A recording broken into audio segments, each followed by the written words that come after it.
Friends, நிறைய பேர் நினைக்கிறாங்க நம்ம ஒரு தப்பு பண்ணிட்டோங்கன்னா அந்த தப்புன்னு நம்மளுக்கே தெரியும்.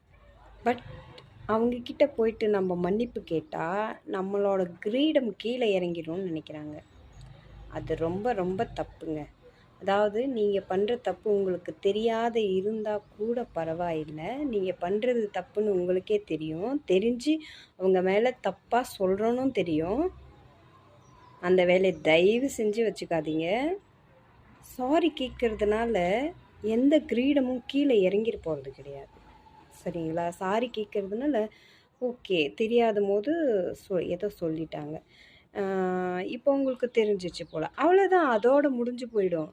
அந்த தப்பை மறைக்கிறதுக்கு தப்பு தப்பு தப்பு தப்பாக ஒரு 100 தப்பு பண்ணுறது வரும் இல்லையா? ஸோ முடிஞ்ச அளவுக்கு மன்னிப்பு கேட்டுருங்க. மன்னிப்பு கேட்கறதுனால எந்த தப்பும் இல்லை.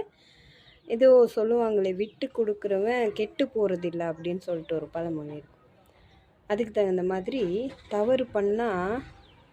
தவறு பண்ணிட்டேன், சாரி அப்படின்னு கேட்டுருங்க. ஓகே, பாய்ங்க.